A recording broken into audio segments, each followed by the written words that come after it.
My name is Mike. This is a bike. If you've been following my channel, you saw that I rather reluctantly sold one of my numbered Victory V92Cs to a friend of mine who's in desperate need of a bike. And by numbered, what I mean is that when Victory went into production, the first 1,500 motorcycles got a little bit different trimmish stuff. And I'll point some of those out as the video moves on. But nonetheless, the first 1,500 were numbered. There was a number tag on the handlebar, what do you call it, standoff there. And they got a little bit different treatment. Are they going to be a collector's item one day? Perhaps. As of right now, they're just another old Victory to most people. And so I can pick them up pretty cheap. So consequently, because I mourned the loss of the bike that I sold to my friend, number 1103, I picked up number 435 really, really cheap. And if you saw the video, you saw it was actually in pretty darn good shape, other than it's got a third gear problem, supposedly, and it sat for 20 years. So we did get it to fire in the last video. We got it to pop a little bit, right there. And we were able to determine that at least the ignition system worked and the electrical system was good and all that. So I ordered parts and we've got the fuel pump in. We're going to go ahead and put a fuel pump in it where we can start it, and actually run it.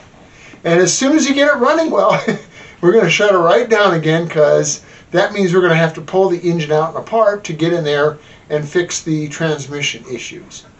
So if you want to see me finish getting this old girl on the road, stick around. Somewhere in a dusty, dirty back alley in western Arizona, not far from historic Route 66, is an old fart trying to cram a square peg into a round hole. He'll work on anything, just as long as it's got at least 2 cool wheels.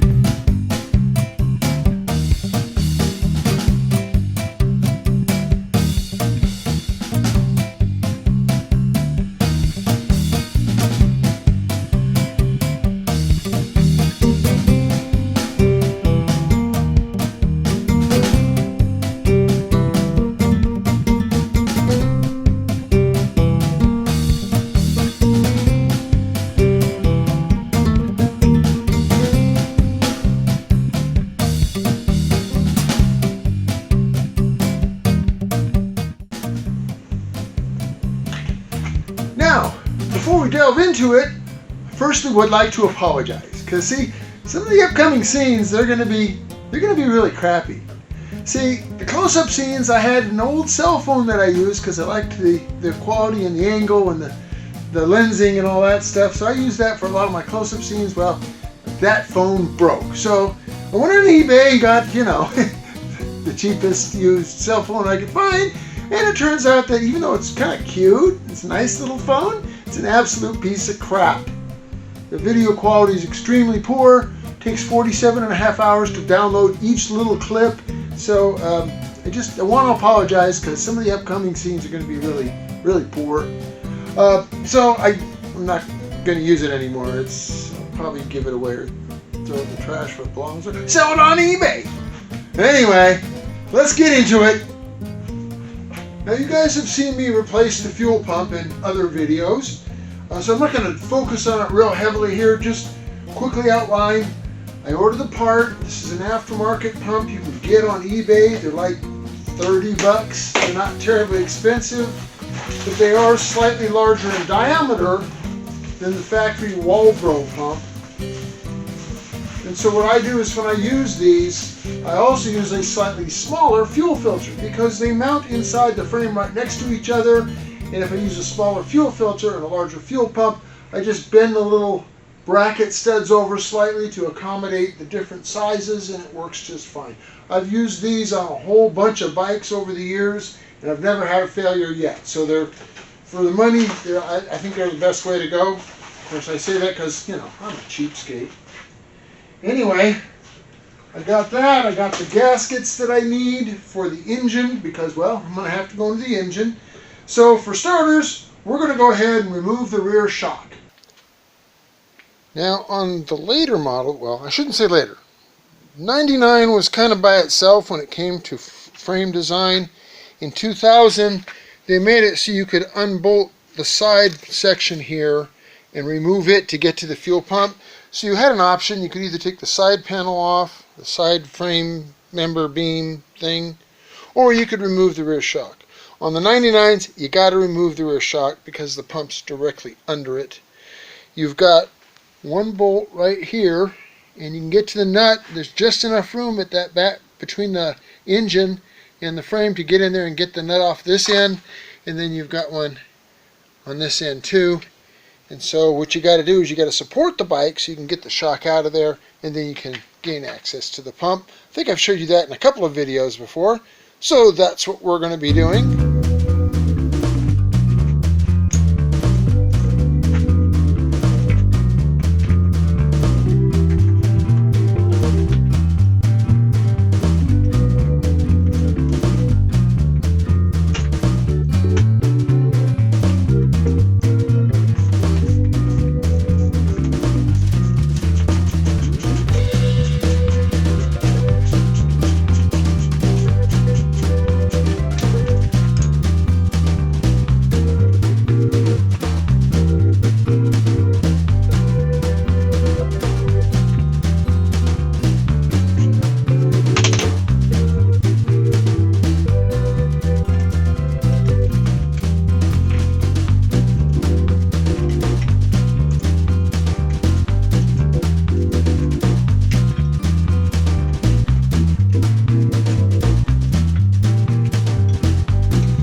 Alright, with the shock out of the way, you can now see the fuel pump and the fuel filter. So again, there's two studs here that hold this bracket. Once you get the pump and the filter out, you can flex or bend those studs over so you can put a larger fuel pump on this side and a smaller fuel filter on this side. This hose from the factory, I think it's 1/2-inch fuel hose. You won't find that very commonly, but with the new pump and the new quick disconnect fitting, I use 3/8, which actually works better because then it's not as prone to the kinking that the bigger hose is. And it's kind of tough because it's going to want to kink, so you got to be careful how you route it here. Down below, at the bottom of the pump and the filter, there's a section of molded hose from the factory. You can use bulk hose. It works just fine. It's 5/16 at that end and 5/16 at this end. This is all molded to shape, but of course it's old and dry and brittle, so it's all getting replaced as well.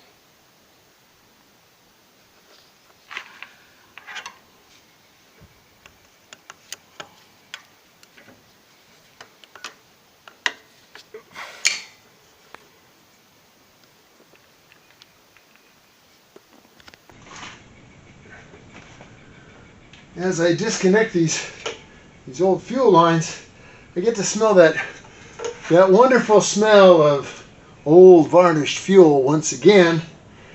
You know, I kind of don't mind the smell of fresh gasoline, you know. In fact, you kind of get a nice little buzz out of it. But this stuff, oh, it's horrible. I'll be glad when it's all flushed out and running normal gasoline again.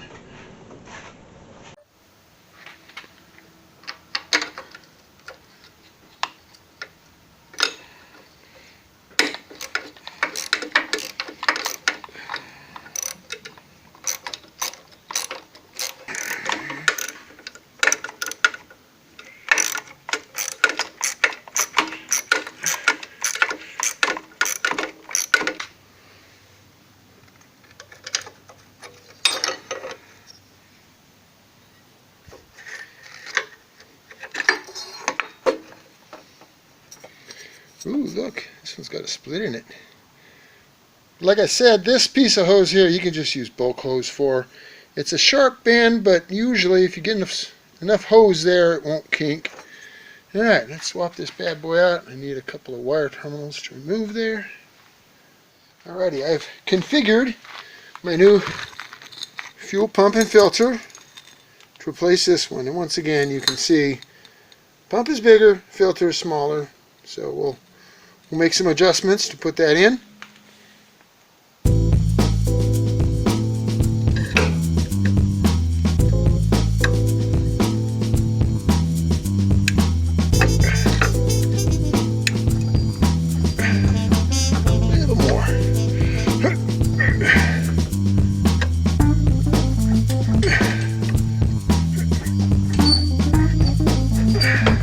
That should do the trick.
So once it's in there, this is originally how the plate would have gone, but since we moved these studs over, so it's not going to be conform the same.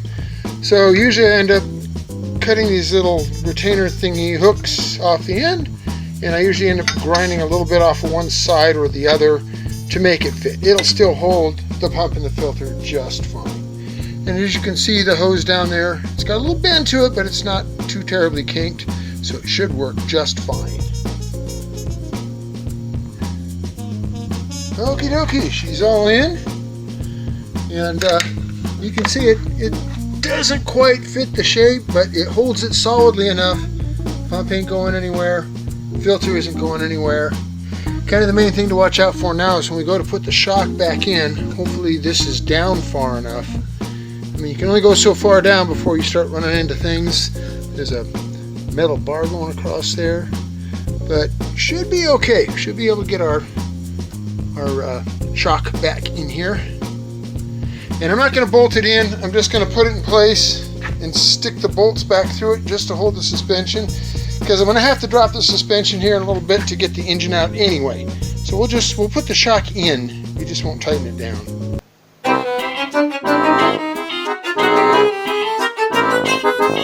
Now, you might be asking yourself, if it took me so long to get the bracket figured right and the bolts and the pump and all that to fit in there properly to clear the shock, well, how come the video isn't any longer than that? How come I didn't capture some of that in, video footage? You're not asking that? Well, I'm going to tell you anyway. It's because there were words. And they weren't very nice words. No, there was a lot of words. There was even an occasional tool, propelling across the shop floor.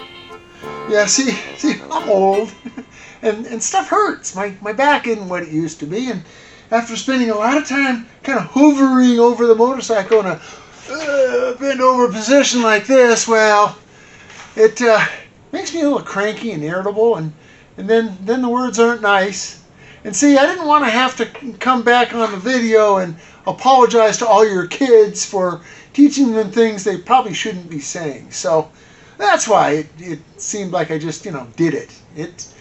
It was a challenge. Yeah, anyway, I've done it before on other bikes. For some reason, this one just gave me a little bit of trouble is all. But it's in there. It fits really good now. And now I can go ahead, put the tank back on it.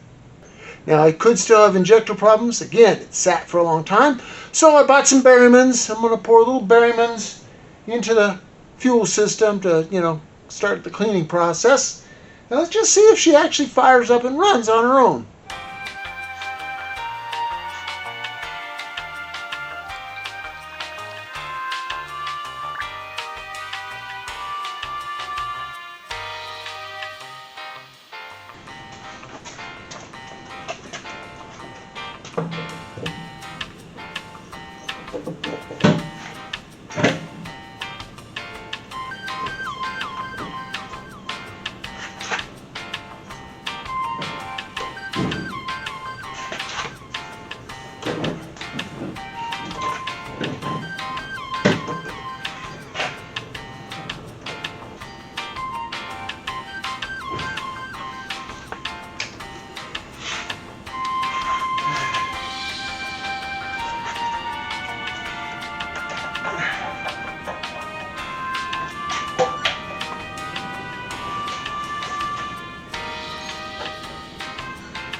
No leaks so far.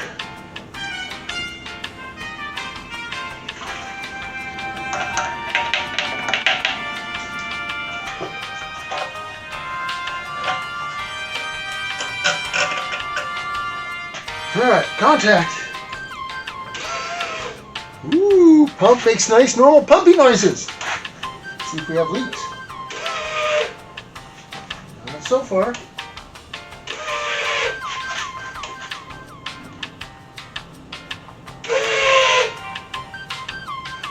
I don't see any leaks. Alright, let's see if the injectors will inject.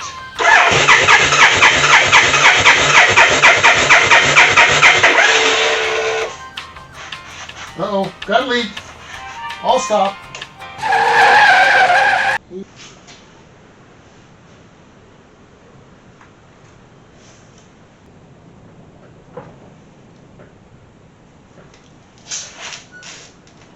Oh, great. Alright. The injector rail's got a rupture. I gotta pull the injector rail off, cobble together a new one. It's, it's always everything. Now the fuel rail isn't terribly hard to get to. You got to take the air cleaner off, and then there's a couple of screws, and you got to pull the throttle body out of it. Anyway, I'm going to take that fuel rail out, and I'll show you what typically happens on these.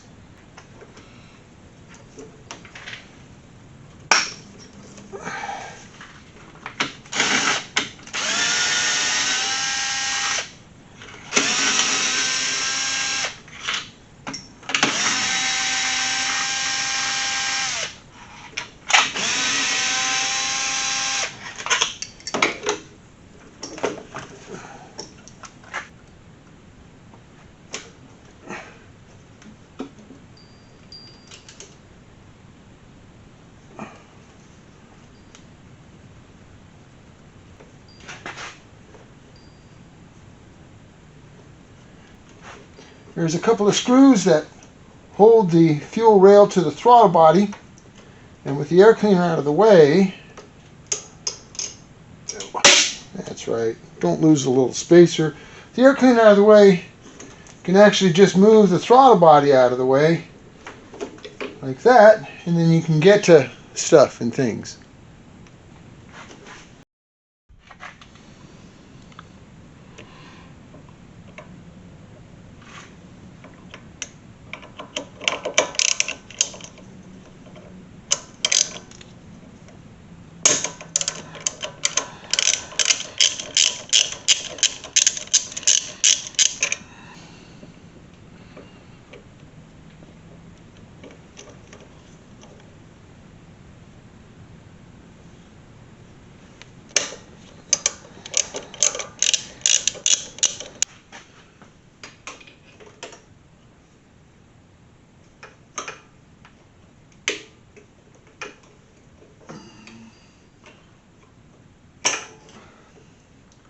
Well, it looks like the injectors are going to come out with it, even though I didn't really want to do it that way. They made the decision for me.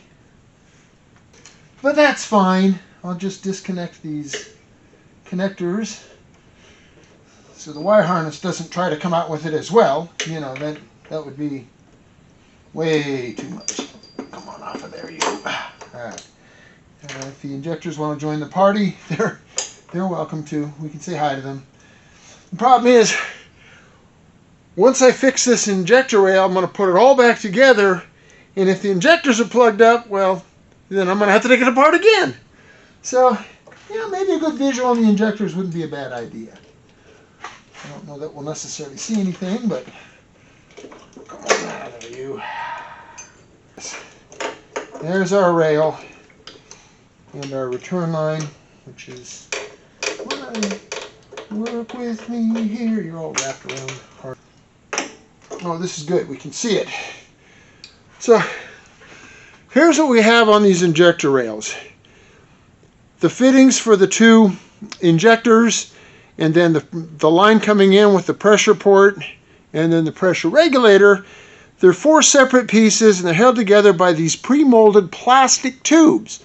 The plastic tubes have a rubber sleeve over them, so that when they are all assembled and stuff like that, well, if you have a crack in the plastic, you're not going to see it. There's no visible outside crack, and what happens is fuel leaks from the ends of the black rubber hose, and you try to put a clamp on it, and it's not going to stop it from leaking because the brake is actually inside, like exemplified here. The plastic is broken. So you can just simply replace this with fuel hose rather than replace the entire fuel rail, because these are really hard to find in good condition. And so that's what we'll do. We'll cut this plastic crap off of here. We'll just use some regular fuel hose and it'll work just fine.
Oh look, I'm leaking.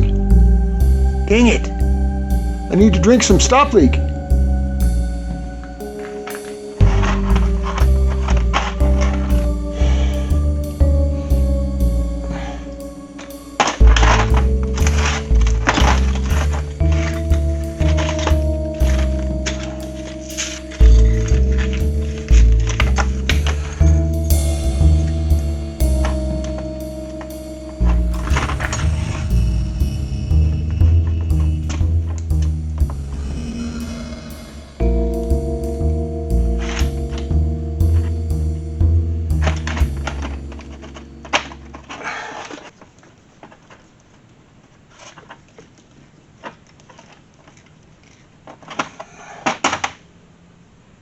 And just do like that for all 4 segments.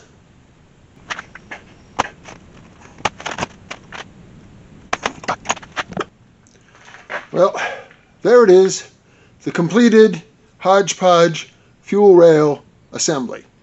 And the thing is, it's going to be held by 2 screws from here to hold the injector parts in place, and then 2 screws from here to hold the regulator and the pressure port in place. So even if it's not exact, it'll get held in place properly. So throw this back on, put the intake back together, put the gas tank back on, and see if we can fire it up.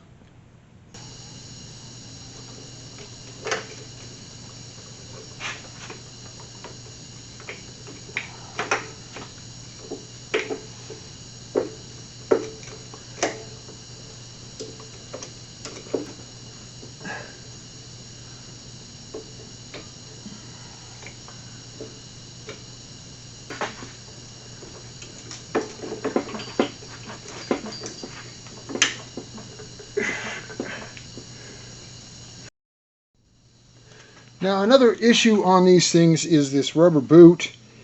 These things, when they get old, they tear very easily. You got to be careful when you're dealing with them. This particular one, well, it's got a little nick in it here. It's got a little indentation there. I don't know what that's all about. Anyway, somebody's apparently had an intake leak. Gee, there's a surprise. Pretty common issue on these. So if your engine starts revving high, stumbling, falling on its face on acceleration, you know, you're going to want to run the engine and spray a little brake clean around this thing and see if it's got any cracks. It can crack down here where it clamps onto the intake ports of the head. They're known to have an issue.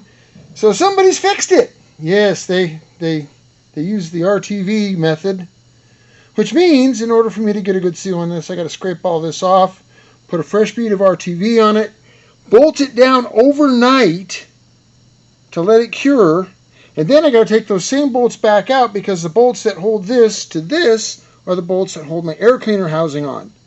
So that's what I'll do. I'll clean it, I'll RTV it, I'll bolt it all together, let it set up overnight, then I'll put the air cleaner on it, then we'll put the gas tank on it, and then we'll try and start it. It's a process, guys.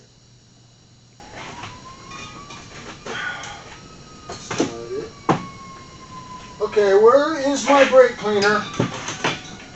Nobody leaves until the brake cleaner is returned to the bench. WD.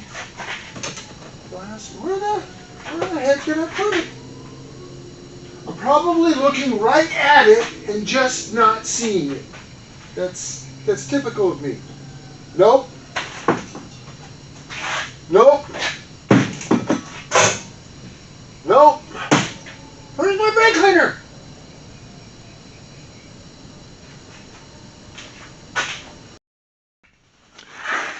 Finally found it. What in the devil? Why would I do that? Talk about a senior moment.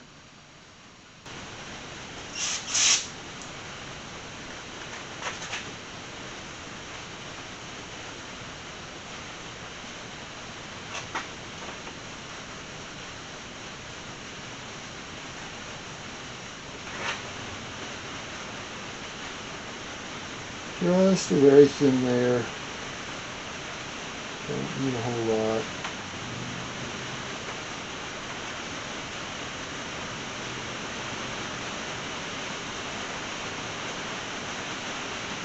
And yes, it is raining out. Well needed here in Arizona. It's pretty dang dry out here.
All right, we'll let that set up overnight and then finish putting her back together in the morning.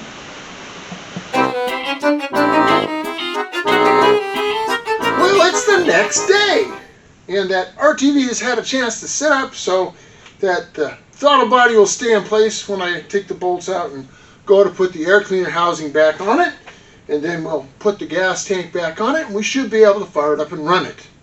Now, there's something else I want to point out. So when we put our rubber hoses in, as you can see, it's a really tight bend there, and it's a little kinked. This one back over here also, it's a little bit kinked. So what I did last night, which I didn't capture on camera, is I took a heat gun to this really badly crimped area, this very badly kinked area, and while the rubber was still soft, I took a pair of pliers and squeezed the two pointed corners, kind of forcing it into a rounder shape. So it's not as kinked as it was, and it should allow enough fuel to flow. Same thing back over here. Got it hot, squeezed it with some pliers, let it cool a little bit, and it's holding its form pretty well. So that's really all you can do. I mean, they're going to try to kink anyway. So that's worked for me. But a word of caution, if you guys are going to try and do that, make absolutely certain that while you're heating it, there's no fuel in the area. Now, before I put this fuel rail on the bike, I flushed it out with some brake cleaner just to make sure I got debris out, and I blew out with an air hose. So there was absolutely no fuel in the fuel rail whatsoever when I heated it up with my heat gun. You know, you can't be too careful around flammable liquids. Ask me how I know. Anyway, we're going to go ahead and put her back together, fire it up, and if we can get it to idle and run okay, we'll run it through the gears and see if third gear is indeed bad, like the previous owner told me it was. Another thing I wanted to point out, I mentioned that the numbered bikes had some slight differences to them, and one of the differences is on the valve covers, it says Made USA right here on the front, and you'll see that on all the V92s, all the early bikes up until 01. But the first 1500 also had it back here and in both locations on the rear valve cover where you can't even see it anyway. So that's probably why they did away with it. It's on there.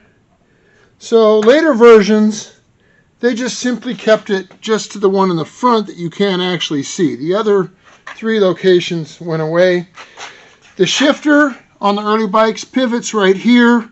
On the later bikes, they brought the pivot up to a higher location, and instead of a V-shaped shifter, it was a crossbar. So shifter was a little different. And then the Victory logo on one of the spokes of both front and back wheels. That went away when it went into regular production after the first 1500. So those are some of the small little details in addition to the nameplate here that set the first 1500 bikes apart from later production bikes.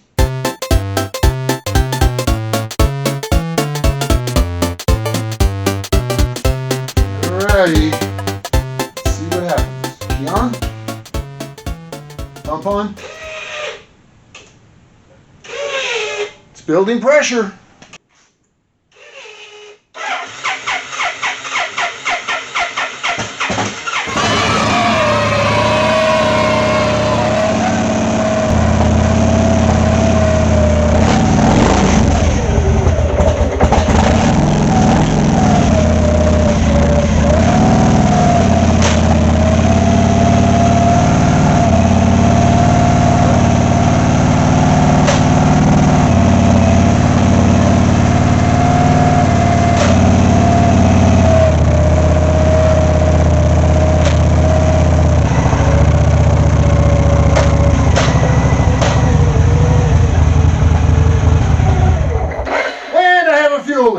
Lovely.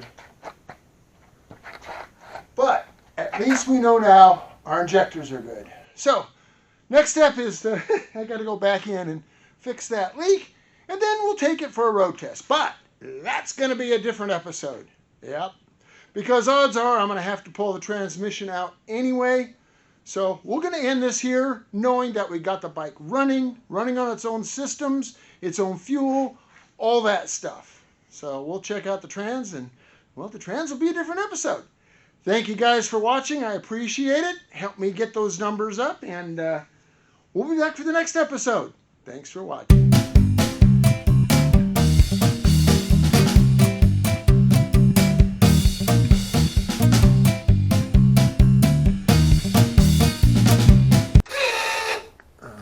Fuel leaking everywhere.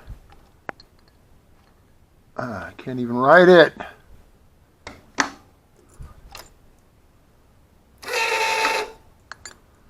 It looks like it's coming out of the ejector itself.